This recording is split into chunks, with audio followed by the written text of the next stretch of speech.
जय हिंद और नमस्कार। सनदी सेवा एवं अन्य प्रतियोगिता परीक्षाओं के लिए अति महत्वपूर्ण ऐसा ग्रोथ मोड यूपीएससी के संशोधित संपादकीय विश्लेषण के आज के यानी 7 मई 2021 के सत्र में मैं ध्रुव जानी आप सभी महत्वाकांक्षी छात्र एवं अन्य दर्शकों का हार्दिक स्वागत करता हूं।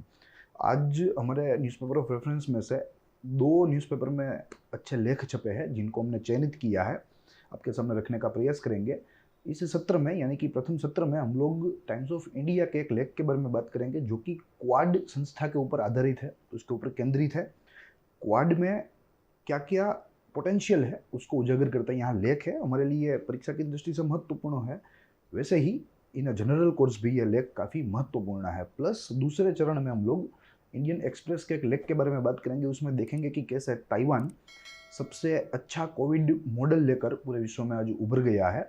चाइना के इतने करीब होने के बावजूद, चाइना के साथ व्यापारी सांस्कृतिक संबंध होने के बावजूद भी ताइवान ने कैसे अपने देश में कोविड को कंट्रोल किया, उसकी चर्चा हम लोग दूसरे सत्र में करेंगे।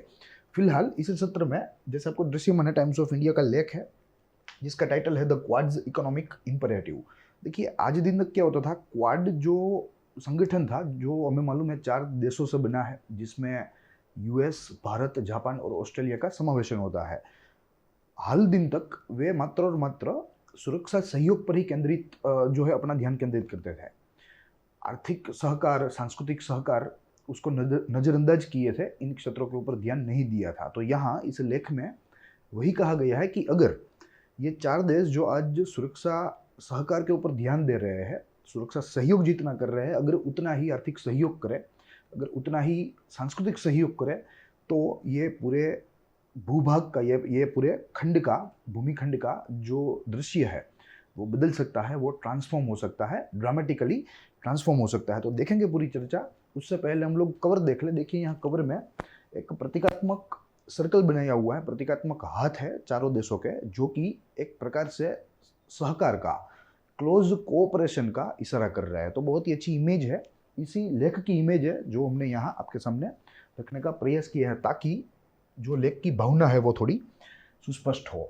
आगे ये लेख की डिजिटल रेप्लिका है जो कि आज के टाइम्स ऑफ इंडिया के प्रिंट एडिशन से हमें मिली है और बहुत ही अच्छा लेख है। जैसे मैंने आपको बताया, यहाँ हमारे लेखक की डिटेल्स भी हमारे सामने है। अरुण कुमार नामक लेखक है जो हाल में केपीएमजी के चेयरमैन व सीईओ है, और साथ ही में जब ओबामा एडमिनिस्ट्रेशन था अमेरिका में तो ग्लोबल सिनेरियो के जो वाणिज्य के जो अफेयर्स होते थे, ग्लोबल लेवल के वाणिज्यिक अफेयर्स यानी कि ग्लोबल कॉरपोरेट अफेयर्स, उनके वे सचिव थे। तो बुद्धिजीव है और हमें भी काफ़ी सारा इन्होंने जो है माहितियों के रूप में ज्ञान देने का प्रयास किया है जिसको हम लोग आगे एक्सप्लोर करेंगे।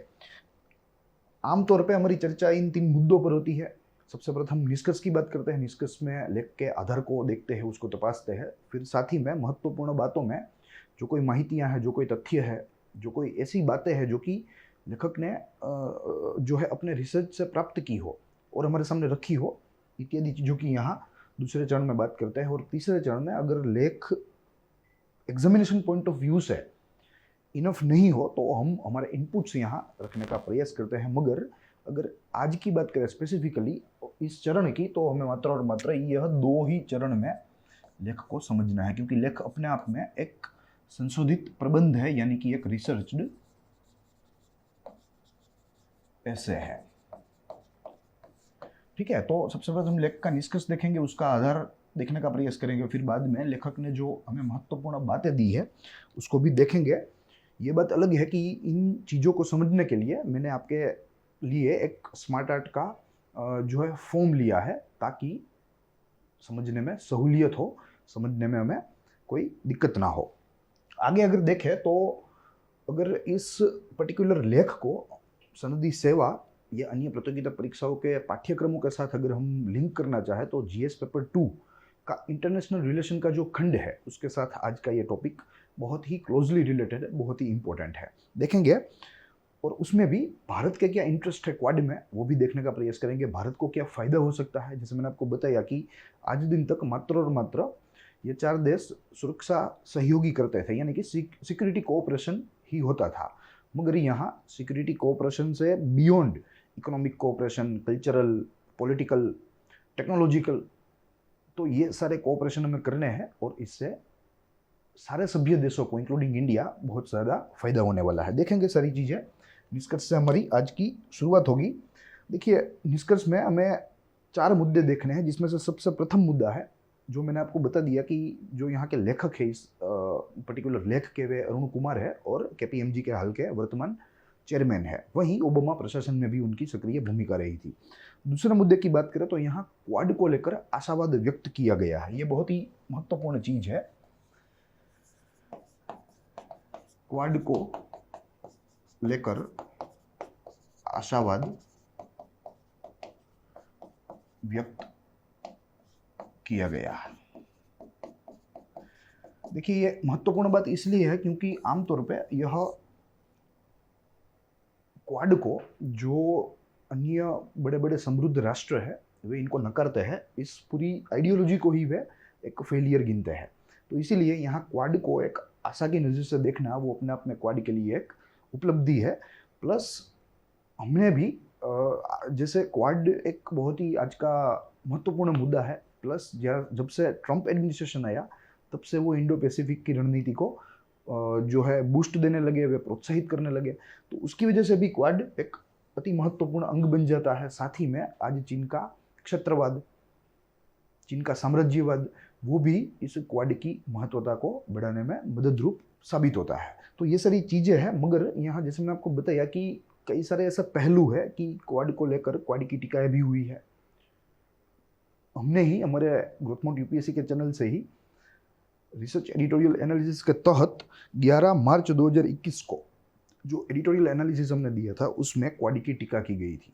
तो यही फायदा है एडिटोरियल्स का, हमें चारों ओर से हमें दृष्टिकोण प्राप्त हो सकते हैं। अलग अलग पर्सपेक्टिव्स यहाँ जो है अलग अलग पर्सपेक्टिव्स की यहाँ चर्चाएं होती है। तो यही सबसे अच्छी अपने आप में एडिटोरियल्स की बात है। अब अगर यहाँ देखें दूसरा मुद्दा, तो हमें देखना है कि सुरक्षा सहयोग वो तो चल ही रहा है, ठीक है, मगर बियॉन्ड सिक्योरिटी कोऑपरेशन अब समय आ गया है कि ये सारे सभ्य देशों को सोचना चाहिए, सहयोगों को बढ़ाना चाहिए। जैसे मैंने आपको बताया, चाहे वो पॉलिटिकल हो, चाहे वो कल्चरल हो, चाहे वो टेक्नोलॉजिकल हो, साइंटिफिक हो। अब तो कोरोना महामारी है, पूरा विश्व इससे जो है जूझ रहा है, उसके सामने कोशिश कर रहा है उसको टैकल करने की। तो यहाँ टेक्नोलॉजिकल कोऑपरेशन भी एक अहम रोल प्ले कर सकता है। तो ये सारी चीज़ें हैं, ये सारे क्षेत्र है जो कि आगे चलकर क्वाड को एक्सप्लोर करने होंगे ताकि उसके सभ्य राष्ट्रों को ज़्यादा से ज़्यादा फायदा मिल सके। क्वाड कोऑपरेशन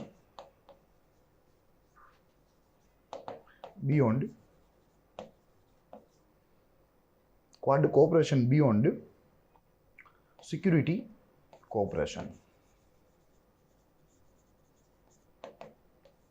तो यही बात है जिसको हमें आज अचीव करनी है। फिर आगे देखें तो अगर ये लेख के आधार की बात करें तो जून 2020 में एक रिसर्च पेपर पब्लिश हुआ था, रिसर्च पेपर जिसका नाम था journals of economic structures by Mohammad Masudur Rahman, यानी कि एक फेलो रिसर्चर है जिनके द्वारा ये पूरा जो रिसर्च पेपर है, जो पूरा व्हाइट पेपर है वो बनाया गया था। और इसमें क्वाड को बहुत ही आशावादी रूप से देखा गया है। और यहाँ लेखक ने भी इसी जर्नल का, जिसका फोटो आपने अभी भी देखा, इसी जर्नल का आधार लिया लेखक ने और हमारे सामने कुछ तथ्य रखने का प्रयास किया है। तो ये सारी चीज़ें हैं जो कि निष्कर्ष में आती है। अब अगर महत्वपूर्ण बातों की चर्चा करें, देखिए, तो जैसे मैंने आपको बताया कि मैंने आपके लिए, आपकी समझ के लिए, आपकी समझ बेहतर बने इसीलिए इस लेख को मैंने 5 भागों में विभाजित कर दिया है और एक स्मार्ट आर्ट बनाने का प्रयास किया है, जिसमें सबसे प्रथम है इंट्रोडक्शन।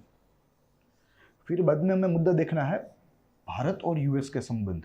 फिर भारत और जापान 1 to 1 भारत को यहाँ केंद्र में रख के, 1 to 1 भारत को यहाँ केंद्र में रख के लेखक ने इस लेख में कुछ चीजें हमें बताई है जो हमारे लिए जाननी जरूरी है, स्टूडेंट के तौर पर भी जाननी जरूरी है और एक जिम्मेदार नागरिक होने के नाते भी हमें यह मालूम होना चाहिए। और बाद में यहाँ कंक्लूजन भी दिया हुआ है। अब एक एक चीज़ों को यहाँ से हम उठाएंगे, उसको समझने का प्रयास करेंगे। इंट्रोडक्शन में 2 चीज़ें देखनी है। सबसे प्रथम हमें देखना है कि जो नॉन टैरिफ बैरियर्स,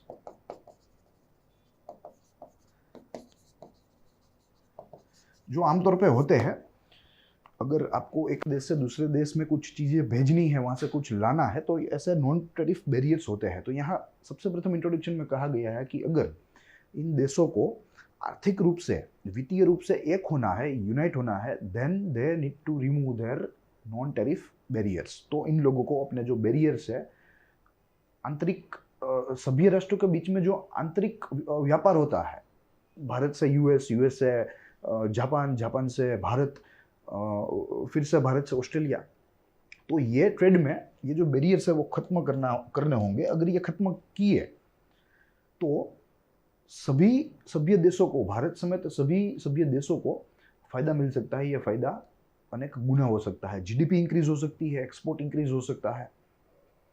कुछ आंकड़े हैं जो कि हमें देखने हैं, मगर यहाँ फिलहाल हमें यही समझना है। और दूसरी चीज, यहाँ एशियन का एग्जाम्पल लिया हुआ है और कहा गया है कि एशियन जैसा ग्रुप, बड़ा ग्रुप, वो भी फ्री ट्रेड एग्रीमेंट्स अब कर रहा है, एफटीएज, यानी कि मेंबर नेशंस के बीच में जो ट्रेड होगा उसके ऊपर कोई कस्टम नहीं लगेगी, कोई किसी भी प्रकार का कोई बैरियर नहीं लगेगा, टैरिफ और नॉन टैरिफ। ठीक है, तो क्वाड जैसा संगठन क्यों नहीं कर सकता ये एफटीए या बायलैटरल ट्रेड्स में से ऐसे बैरियर्स को खत्म करना। तो यहाँ दो मुद्दों में यहाँ लेखक ने हमें बात करी है। जो नॉन टैरिफ बैरियर्स का मैंने आपको बताया कि वो अगर कम किया जाए तो भारत समेत सारे सभी राष्ट्रों को फायदा हो सकता है। इसके लिए कुछ आंकड़े हैं हमारे पास। देखिए यहाँ, if bilateral tariffs are scrapped, दो यहाँ हमारे पास कंपैरिजन है। एक तो if they are scrapped by 5%। देखिए पहले तो समझना है टैरिफ बैरियर्स क्या होता है, नॉन टैरिफ बैरियर्स क्या होता है। टैरिफ बैरियर्स यानी कि कस्टम ड्यूटी, एक्सपोर्ट एक्साइज होती है। वहीं नॉन टैरिफ बैरियर्स में लाइसेंसिंग होता है या अन्य कोई ऐसी चीज़ें होती है जो कि टैरिफ बैरियर के प्लेटफॉर्म के नीचे फॉल नहीं करती और नॉन टैरिफ रहती है। जो क्लियरेंस वगैरह होता है उसको लेकर जो कुछ नियम होते हैं उसे नॉन टैरिफ बैरियर कहा जाता है। तो अगर वो यहाँ कम कर दिए गए, 5% तक भी अगर कम किए, तो कहा जाता है कि भारत की जीडीपी 0.2% से बढ़ सकती है। It can increase by 0.2%। और अगर रुपयों के जो है यूनिट में देखें तो $2.7 बिलियन तक ये बढ़ सकती है, मात्र और मात्र 5% कटौती करने पर। वहीं अगर एक्सपोर्ट्स की बात करें तो भारत के एक्सपोर्ट्स 2.5% तक बढ़ सकते हैं if non tariff barriers are removed within Quad members. अन्यथा अगर रुपयों में देखें तो $5.7 बिलियन तक बढ़ावा हो सकता है भारत के एक्सपोर्ट्स में। तो ये अपने आप में भारत को बहुत ही फायदा करेगा, भारत में रोजगारी उत्पन्न करेगा, भारत की जो फॉरेन एक्सचेंज है उसके रिजर्व्स है उसको भी बढ़ाएगा, भारत की खरीद शक्ति में इजाफा होगा। ठीक है, और रोजगार बढ़ने से यहाँ गरीबी कम होगी, स्टैंडर्ड ऑफ लिविंग ऊपर आएगा, इत्यादि चीजें हैं जो कि भारत को फायदा दे सकती है। और यह फायदा मात्र और मात्र भारत तक सीमित नहीं है, समझना है। हम भारतीय हैं, हमारे लिए भारत को केंद्र में रखना जरूरी है, इसीलिए हम यहाँ भारत के आंकड़ों की बात कर रहे हैं। मगर सभ्य देश, प्रति सभ्य देश या प्रत्येक सभ्य देश सबको फायदा होने वाला है। फिर बाद में अगर यही टैरिफ्स 25% तक कम किए जाए, ये तो 5% का हमने देखा अनुमान, अगर 25% तक कम किया जाए तो भारत की जीडीपी 2% तक बढ़ सकती है। It can increase by 2%। और else in the form of रूपी की बात करें तो लगभग $31.4 बिलियन तक इजाफा हो सकता है, जो अपने आप में एक बहुत ही अच्छी बात है भारत के लिए। वहीं अगर अमेरिका की बात करें तो 25% कटौती करने पर अमेरिका का जीडीपी 0.42% तक बढ़ सकता है। It can be increased by 0.42%। और else it can increase by $85.1 billion a year. ठीक है, तो ये बहुत ही बड़े आंकड़े हैं और ये बहुत ही बड़े फायदे हैं एक्चुअली, जो कि इन टैरिफ्स को अगर कम किया जाए, अगर जीरो कर दिया जाए तो ये सारे सभ्य देशों को मिल सकता है। तो ये एक अपने आप में एक उदाहरण था, एक अनुमान था। अब दूसरा मुद्दा तो मैंने आपको बता दिया कि आसियान जैसे देश भी एफटीए का सहारा लेते हैं अपने सभ्य देशों के बीच में और कोऑपरेशन को बढ़ाने के लिए। और ट्रेड कोऑपरेशन को बढ़ाने के लिए ऐसे सहारे जो है लिए जाते हैं, तो क्यों ना क्वाड भी ले ले। तो यही बात है। अब एक एक मुद्दा देखें, यानी कि दूसरा मुद्दा है, इंट्रोडक्शन में कर लिया, दूसरा मुद्दा है भारत और यूएस का। सबसे प्रथम मुद्दा देखिए, क्वाड का जो कॉर्नरस्टोन है, क्वाड का जो फाउंडेशन स्टोन है, या आप कह लीजिए क्वाड की नींव, वो अपने आप में भारत और यूएस के संबंध है। तो ये सबसे प्रथम मुद्दा है, इंडिया यूएस रिलेशन, क्वाड की आधार नींव। प्लस आज के दिन देखें तो भारत और अमेरिका के बीच में, चाहे वो आर्थिक संबंध हो, चाहे वो स्ट्रेटेजिक कोऑपरेशन हो, रणनीतिक सहकार हो, आज जितने डीप है, आज जितने अच्छे हैं, जितने घने हैं, उतने कभी नहीं थे। तो बायलैटरल रिलेशन, या आप कह लीजिए द्विपक्षीय संबंध बहुत अच्छे हैं, बहुत अच्छे संबंध आज भारत और अमेरिका के बीच में है, जो कि अपने आप में क्वाड के लिए भी फायदे कारक है। साथ ही दोनों देशों के बीच में क्लाइमेट चेंज से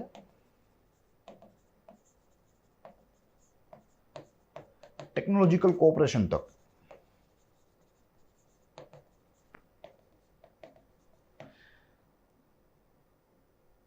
जो सहकार है वो मिलता है, जिसका फायदा दोनों पक्ष को होता है, भारत को भी होता है, वहीं अमेरिका को भी होता है। साथ ही एनर्जी सेक्टर में भी दोनों देश एक दूसरे के साथ चल रहे हैं, एनर्जी सेक्टर कोऑपरेशन,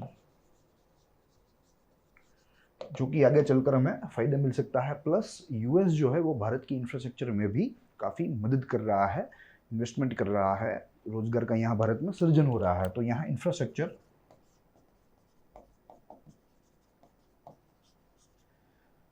कोऑपरेशन, लेखक ने यहाँ सिफारिश दी है, अनुशंसा दी है कि ये सारी चीज़ों को डबल कर देना चाहिए। ये सारी चीज़ें अच्छी है, मगर अगर इसके और अच्छे में लाभ लेने हैं दोनों पक्षों को, तो इन सारे कोऑपरेशंस को और बेहतर और अच्छा बना देना चाहिए और मजबूत बना देना चाहिए। तो ये बात रही इंडिया और यूएस की। अब उसके बाद देखें तो भारत और जापान का संबंध। हमें मालूम है जापान आज भारत में सबसे बड़ा निवेशकार है। काफ़ी की इंफ्रास्ट्रक्चरल प्रोजेक्ट्स को जापान आज फंडिंग कर रहा है, जो कि अपने आप में भारत के लिए बहुत ही फायदेमंद है। हो सकता है आज उसका भारत को फायदा नहीं मिल सकता, मगर आने वाले समय में निसंदेह उसका फायदा में मिलने वाला है। तो सबसे प्रथम जापान की investor in India infrastructure projects. Japan हमें फंडिंग दे रहा है, बिलियंस ऑफ रुपीस का फंडिंग दे रहा है। साथ ही में हमें मालूम है जापान टेक्नोलॉजी के सिनेरियो में नंबर 1 है, और भारत में ये सक्षमता है कि भारत वो सारी टेक्नोलॉजी को एब्जॉर्ब कर ले, क्योंकि भारत की इतनी बड़ी आबादी है, इतनी बड़ी हमारी ज़रूरत है। तो भारत जापान की टेक्नोलॉजीज को एब्जॉर्ब करेगा, सामने भारत जापान को पैसे देगा, भारत की इकोनॉमी बड़े स्केल पर ले जाएगा। India absorb technology, Japan economy will rise. यानी कि वे स्ट्रांग होंगे, हमें टेक्नोलॉजी देंगे, हम उनको पैसे देंगे, तो उन लोगों की उन लोगों का जो अर्थतंत्र है, इकोनॉमी है, वो मजबूत होगी, अच्छी होगी। फिर आगे देखें तो भारत और जापान का जो डुयो है वो भारत और प्रशांत महाक्षेत्र में, यानी कि इंडो पैसिफिक रीजियन में अच्छा सहकार कर सकता है, अच्छा कोऑपरेशन कर सकता है, अच्छा सहयोग कर सकता है। डुयो इन इंडो पैसिफिक रीजियन, ये दोनों पूरे रीजियन को फ्री बना पाएंगे, पीसफुल बना पाएंगे और इंक्लूसिव बना पाएंगे। तो यहाँ भी दोनों संबंधों के बीच में या दोनों संबंधों का एक आशावाद यहाँ देखने को मिलता है। साथ ही में जापान भारत को सप्लाई चेन्स बनाने में भी मदद कर सकता है। ग्लोबल सप्लाई चेन में भारत की एंट्री हो, भारत की कंपनियों की एंट्री हो, ऐसा प्रयत्न जापान अवश्य करेगा। तो ये बात रही भारत और जापान के बीच के कोऑपरेशन की, भारत और जापान के बीच के बायलैटरल कोऑपरेशन की। अब आगे देखें तो भारत और ऑस्ट्रेलिया, हमें मालूम है ऑस्ट्रेलिया काफ़ी सालों से भारत के साथ सहयोग बढ़ाने की जो है उसकी ट्राई कर रहा है, उसका प्रयत्न कर रहा है। तो हमें भी आज समय आ गया है कि हमें भी ऑस्ट्रेलिया के साथ हाथ मिला लेना चाहिए। तो ऑस्ट्रेलिया भारत के साथ हाथ मिलाना चाहता है और भारत को भी इसका स्वीकार कर लेना चाहिए। साथ ही में ऑस्ट्रेलिया में कुछ संशोधन पत्र प्रदर्शित हुए थे 2020 में। उसमें कहा गया था कि ऑस्ट्रेलिया, उसमें दावा किया गया था कि ऑस्ट्रेलिया 2035 तक भारत को अपना तीसरा सबसे बड़ा व्यापारी साझेदार बनाना चाहता है। भारत को थर्ड सबसे बड़ा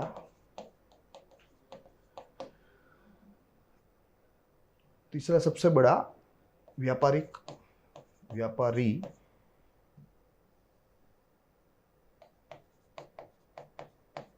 साझेदार बनाएगा।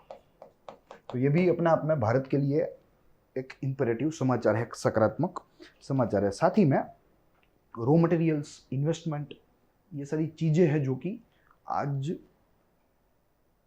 ऑस्ट्रेलिया से भारत को मिल सकती है। इन्वेस्टमेंट मिल सकते हैं, इंफ्रास्ट्रक्चरल डेवलपमेंट हो सकता है, एफडीआईज मिल सकते हैं, एफआईआई मिल सकते हैं, जो कि अपने आप में भारत के अर्थतंत्र को बहुत ही मजबूत बनाएंगे, आगे पहुंचाएंगे। तो ये बात रही भारत और ऑस्ट्रेलिया की। अब जो आखिरी पहलू है, जो कि कंक्लूजन है, उसमें कुछ बिंदु है जो हमें देखने हैं। देखिए यहाँ, what India needs from quad, ये पहला प्रश्न है। और ये दूसरा प्रश्न है, what other member needs from quad. ठीक है, ये दो प्रश्न है जिसका उत्तर हमें यहाँ कंक्लूजन में मिलता है। कहा गया है लेखक के द्वारा कि भारत जो है वो इन्वेस्टमेंट को ढूंढ रहा है, फिनांस को ढूंढ रहा है, रॉ मटेरियल्स, टेक्नोलॉजी सपोर्ट,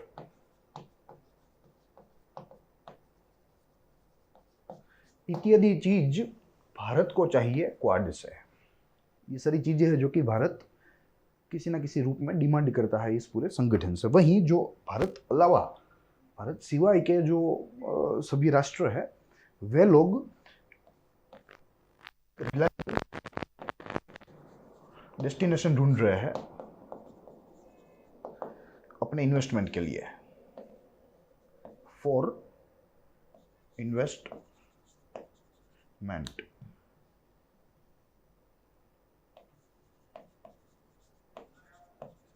वहीं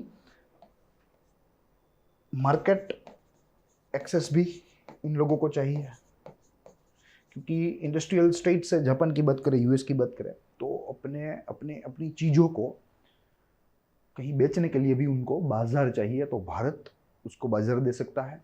वहीं भारत को ये सारी चीज़ें वे लोग या वे राष्ट्र, सभी राष्ट्र दे सकते हैं। तो ये बात रही उपसंहार की।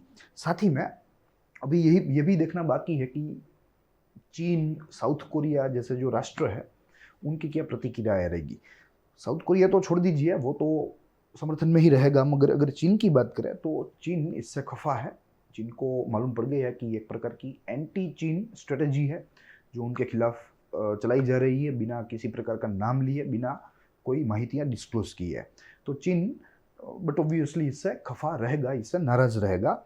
और आगे भी अगर देखें इस जो क्वाड है उसका जो आइडिया है, अगर उसके जन्म की बात करें तो प्रधानमंत्री शिंजो आबे ने 2007 में भारतीय संसद में जब वे अपना उपाख्यान दे रहे थे, अपना जो है वक्तव्य दे रहे थे, अपनी स्पीच दे रहे थे, तब उन्होंने साइट किया था कि कन्फ्लुएंस ऑफ टू सीज, यानी कि confluence of Indian ocean and Pacific ocean will create more opportunities ever before, or they can play a critical role in the in maintaining regional balance।